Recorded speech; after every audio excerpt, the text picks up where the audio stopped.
What's up, everyone? Welcome to IanCredible. I'm Ian, and today we're trying something new. We're going to do a podcast format, and it's going to be one take. We're gonna talk.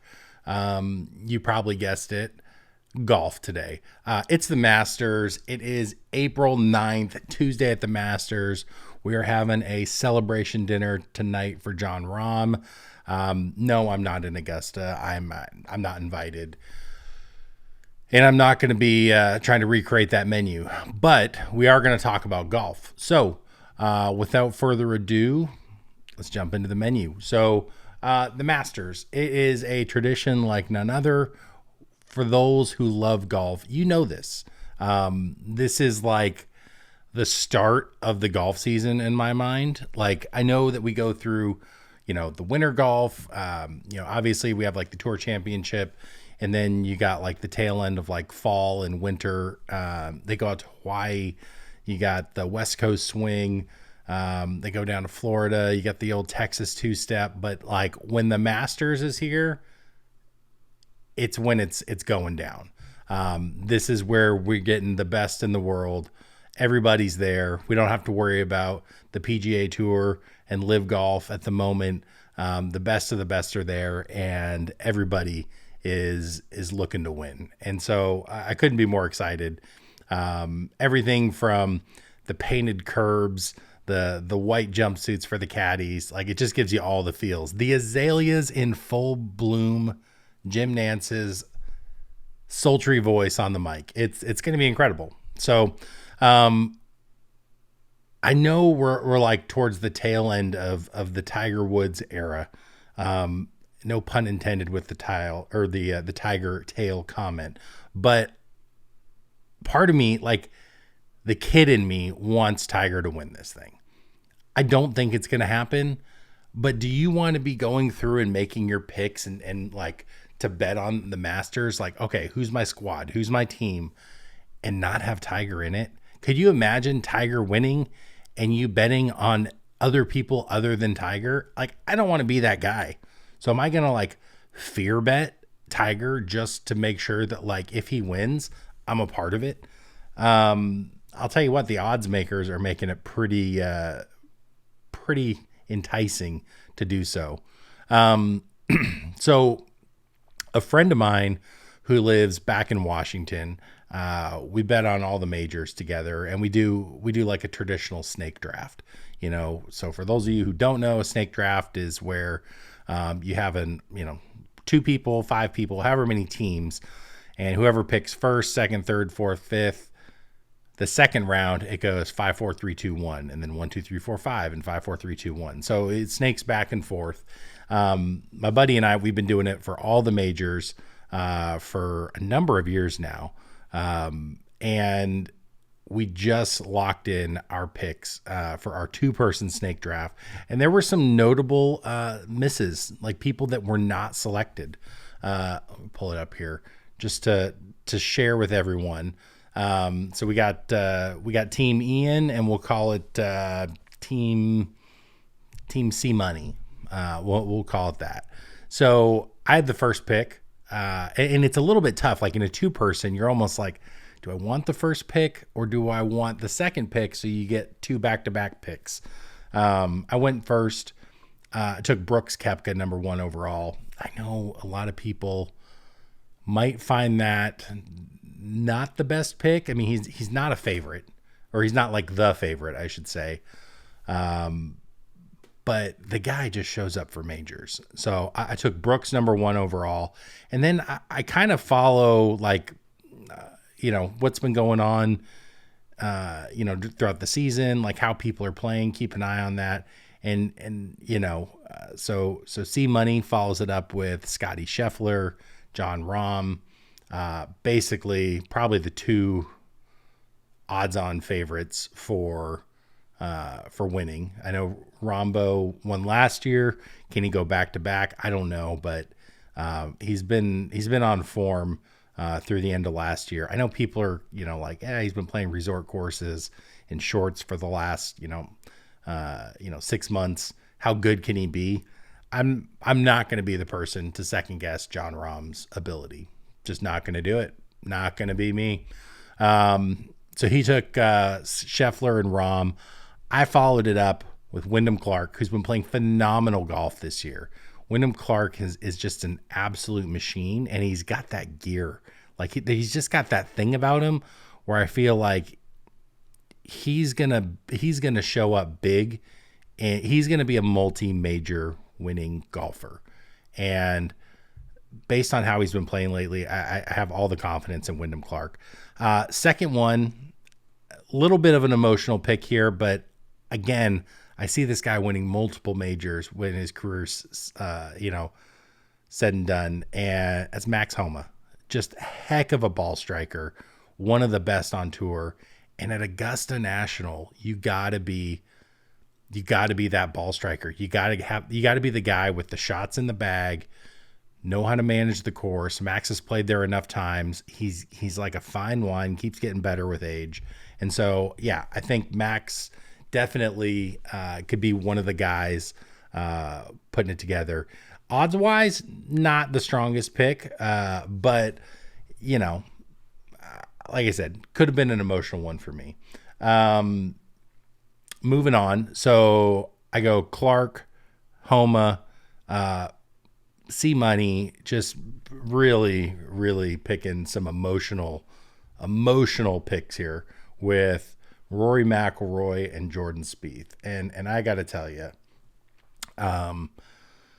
Rory McIlroy is just like the guy that shows up in the Masters or in any major 1 round late. When he's kind of out of it, he puts his foot down and makes it real close at the end. But like, I don't know if we're ever going to see him win again. I'm being real. I'm not a Rory guy. That's a very unpopular thing to say. I'll probably get plenty of comments and hate around that, but I'm just not. Like, he's a great golfer. He seems like a really great guy too. I don't know. There's other people that do more for me. And then Jordan Spieth, the most terrifying human being to follow a round of golf with. He is the most emotional, like, head case of a golfer. It's exhausting to watch him. His caddy is completely underpaid, in my opinion, to deal with what Jordan is talking through on course. But nonetheless, C-Money, those are his guys. Comes back to me, and I like Hideki. I took him at number 4. Will Zalatoris number 5. Will coming off. Hideki won it before, so first ever Asian-born Masters champion. He knows the course. He's won here before. He's playing great. He's super consistent. Heck of a ball striker. Love Hideki. And then Will Zalatoris basically been out for a year. He's been back. He's been playing great. His form's on. He was competing like right out the gates when he started playing at Augusta, and he just seems to find a way to be a part of a lot of majors. And I feel like this is one of those guys that's like, he's going to come through. He's going to make it happen. Didn't even know this until yesterday, but played a practice round with Tiger. Like, come on. I can't imagine everybody's getting an invite to play a practice round with Tiger. So clearly the big cat might see something in him. I see something in him. I think he's gonna make it happen. And then for C-Money's team, the 5th pick, Brian Harman. Brian Harman might be my least favorite golfer. End of sentence. The waggles, the head looks. He is a ball of nervous energy out there. With that being said, he's been playing some very good golf. The guy just has that, like, I don't give a shit attitude, what people think about me. A little bit of like almost like a little man syndrome where he feels like he's got something to prove. And like, dude, Brian Harman's, he's a beast. He's a beast. So I actually was strongly considering picking him for my team. Now, here we are to the 6th pick. So we did starting 5 and a 6th man, reference to the NBA. And our 6th man, we said, had to be a long shot. So plus 100,000 or higher. And C-Money went with Ricky Fowler. love the choice. Ricky Fowler, he shows up in big moments. He's plus 125,000. Oh, excuse me, plus 10,000. I said so. He's plus 12.5. I think Ricky's played well there before. I know he has. I think Ricky's putting's been better than it's been in a long time. He should be a really strong pick. I went with a little bit of a risk here. My heart told me to go with TK, Tom Kim. I'm a huge Tom Kim guy. That guy is my dude. He's going to win a ton of tournaments. But I'm riding the hot hand here. I've been on this guy for 2 years. I kid you not. I've been on him for 2 years since he was early on the Korn Ferry Tour. And this guy is going to win majors in his lifetime. He's that good. And I just decided I'm going to ride the hot hand. And I'm riding with Akshay Bhatia. He just won at the Valero. That's his second win on tour. He's never played at Augusta before. I take it back. He's played at Augusta before, but he's never played on tour at Augusta before. He was a finalist for like the drive, chip, and putt, like junior PGA thing back in the day. Akshay Bhatia is an absolute beast. The guy is just a rubber band of a human being who bombs it down there. Just a good dude too. I really am rooting for him. It's a long shot, but Akshay, we're in your corner. We're rooting for you. So that wraps up the picks for the Masters. Going back to the old menu here. Some sleepers. So yeah, this is one thing I want to talk about. There's some notable or some people that were not selected. X-Man, Xander Schauffele, not selected in our snake draft. One of the odds-on favorites. He's been playing great lately. I don't know. He slipped through the cracks. I think Joaquin Niemann's up there. I think he's honestly, they're giving him a little too much credit. Sleeper pick though for me would be Ludwig. He is, dude, that guy hits the ball so far. But at Augusta, it's not about hitting the ball far. You got to keep it in the fairway, and you got to give yourself an opportunity to make birdie, and that means putting the ball on the right part of the green. So I don't know. Couple others, Victor Hovland, I think he's got the stuff to win there. I think Cam Smith definitely has it. You got DJ down there in the field. I want DJ to win. Like Dustin Johnson, it's not even arguable, has the coolest walk-on course out of anybody, period. The guy is just a stud walking down the fairways. And he's won there before. Like, he knows how to win, but the reality is I don't know. I'm not sure how like locked in competitive wise he is. It's hard to say just because we only get to see him at the majors, and he's been so. I do think his team, the Four Aces, though, won recently, like in Miami, possibly. Someone's gonna correct me on that, but nonetheless, yeah. I mean, Sahith, he's been playing really good golf, and then you got guys like Colin Morikawa, Tommy Fleetwood. Like, they're definitely guys who can win this type of an event. Like, ball striking is paramount, being in the fairway is paramount, and those guys are pretty dang consistent. So, some long shots, like the longest shot is Jose Maria Olazabal. Yeah, plus 300,000. That's crazy. Yeah, like Freddie's way up there. I mean, these guys just get the invite because they've won it. So, like realistic long shots, I feel like it is probably around that like plus 10K. I mean, Tiger's 15,000. I did put some money on Tiger just because I got to be a part of it. So I feel like that's kind of like the outer edge of your long shots. Yeah, Phil is even further down there at 20,000. We'll see. All right, moving forward, I wanted to talk a little bit about something that's important to everybody who loves golf, because you use it every time you go. It's golf gear. And one thing I've been wondering is why is golf clothing so expensive? Is it just like I guess golf's just gotten more expensive in general. Thanks 2020 for inviting everybody to the course. I'm sure if you own a course, you're loving that. But the reality is tee sheets are just packed. More and more people are playing golf. And part of me is like, yes, that's good for the sport because people are growing it. And you can run it, or you have a larger group of people that play it.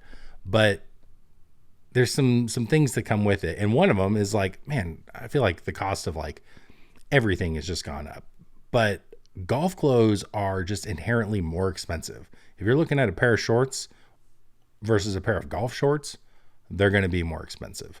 That being said, there is a lot of benefits to this. And so I guess I want to maybe dive into some of the stuff that I've been wearing. I've tried a bunch of different things and a bunch of different brands. And I got to say, like, there's some clear front runners for me. Shirts, I've pretty much been wearing exclusively William Murray golf shirts. They're super fun patterns, bright colors. They fit great. Nice 4-way stretch, light, breathable. They're awesome. Yes, that is Bill Murray's golf brand. They've been great, but I've introduced a new brand this year and I've been really happy with it. Breezy Golf. It's the Bob Does Sports Boys. So you got, Joey Coldcuts, you got Bobby Fairways, Fat Perez, Benjamin, like the crew. That's their brand. And I got to say, it's not cheap, to see the first point, but I rolled the dice on it and really quality stuff. It's very nice. I like the fit on the shirts. The best thing that they have, though, I will say, are the hoodies. Wearing one right now. They are great out on course. They stretch like crazy. They're warm enough, but not so warm where you're hot and you got to shed them. Just quality stuff.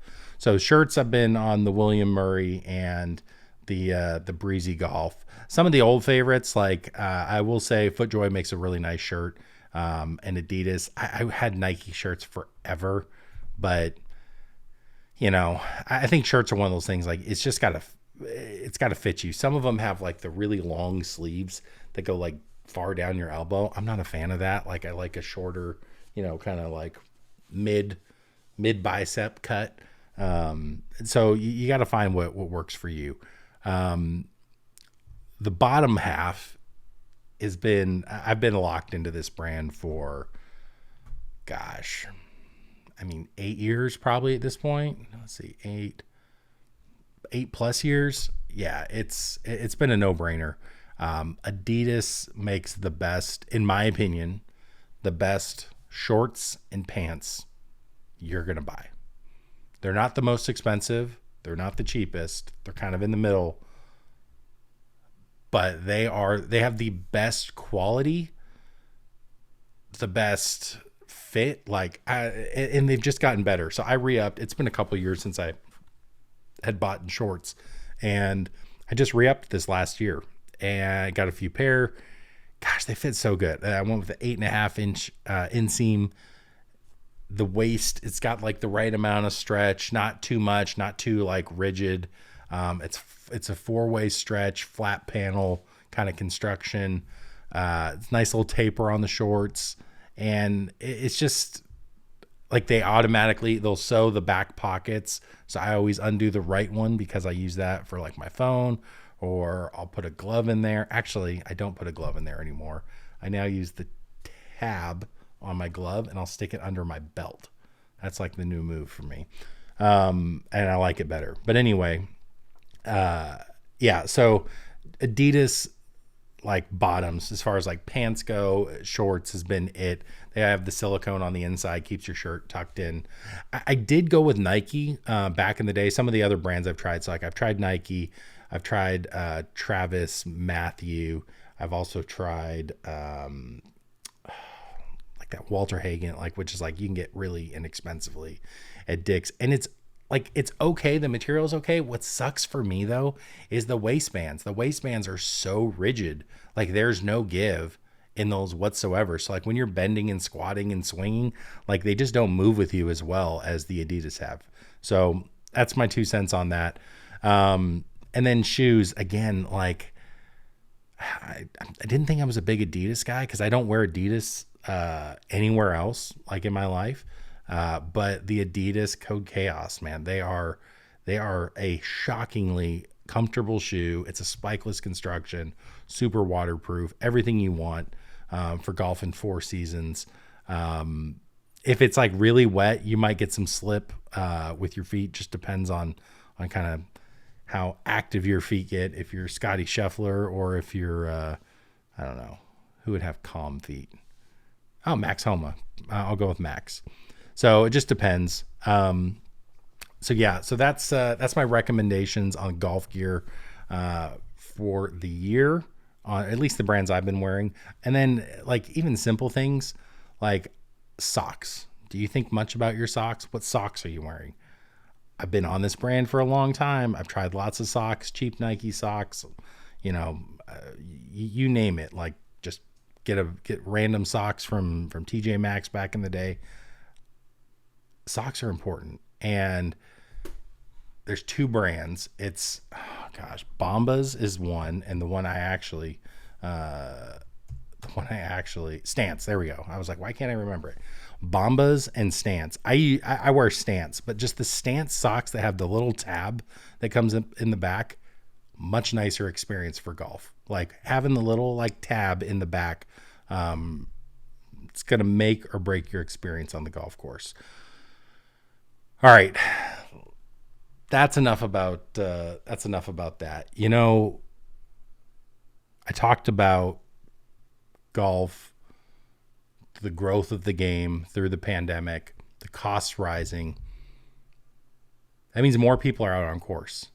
And there's a couple things I want to share with the fellow golfers. If you're listening at this point, please turn your ears on.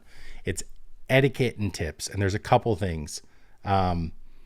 Pace of play has become almost unbearable for the average golfer. And I say the average golfer, meaning someone who didn't just pick this up, someone who's played for a while. You're not like, I'm not saying like I'm out here shooting 74s. Like I'm not that guy, but I'm also not shooting 100. Like my average scores they're in the 80s. I shot 84 the other day. I also shot 93 the time before that. Just absolute disaster of a round.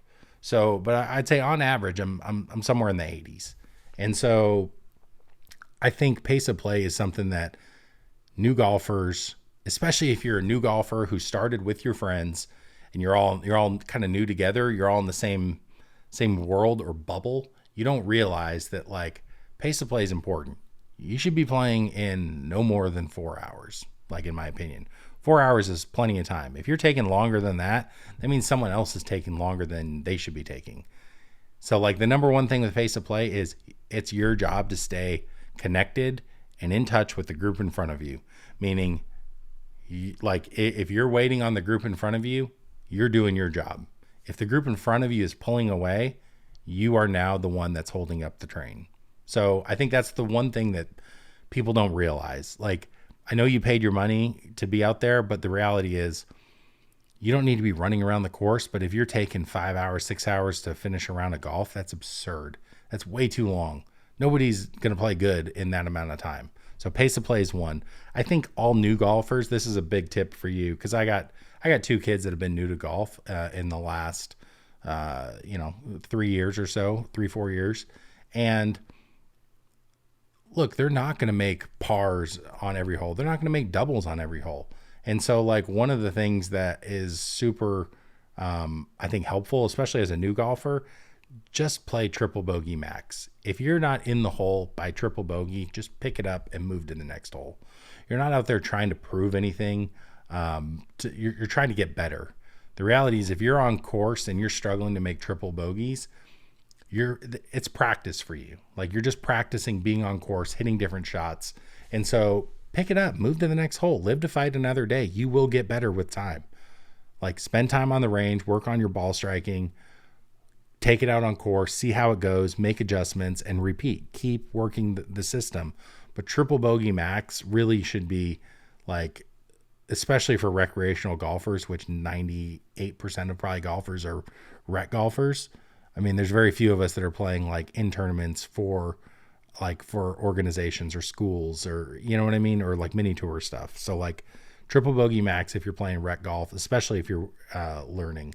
The last thing I'm going to give you here is there's in-season golf, which we are right on the cusp of where I live in Nashville.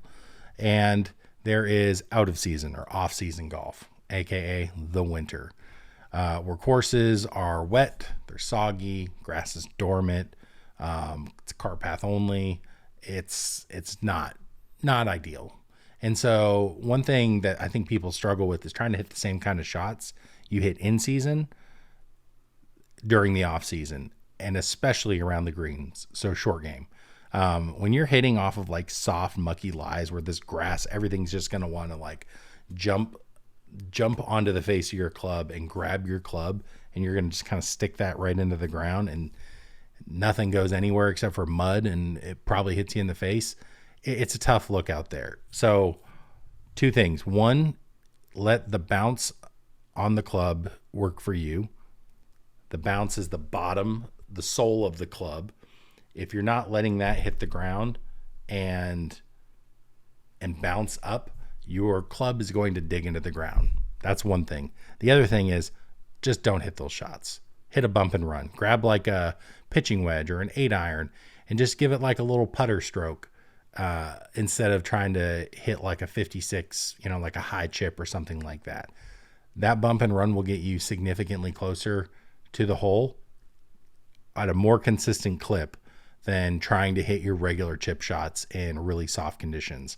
One thing most people don't realize is the bounce or the grind on the bottom of a wedge. There's lots of different ones. And depending on the course conditions, if it's really soft or really hard, imagine going and playing somewhere in Texas with really hard, fast conditions towards the end of summer versus playing somewhere like in Wisconsin early season where everything's really soft and moist and wet. Like, oh, I said moist. That's one of those words. Anyway, they will use different grinds on their wedges to allow the club to interact with the turf appropriately for what the ground is giving you. Most people don't realize that. That's what the pros are working with. So just because you see it on TV doesn't mean you can go pull it off necessarily at your local golf course. All right. That wraps it up. I'm really curious if anyone, I really want some feedback on this. Do you guys like the format? Do you not? I will be watching the Masters very closely this week. It's one of my absolute favorite times of year. But yeah, please make sure to like, comment, subscribe. Give me some feedback. I want to know if this is something you like. We can dial it up again. We can load the menu up with some new topics and we can dive in. So appreciate you being here, and we'll catch you on the next one. Peace out.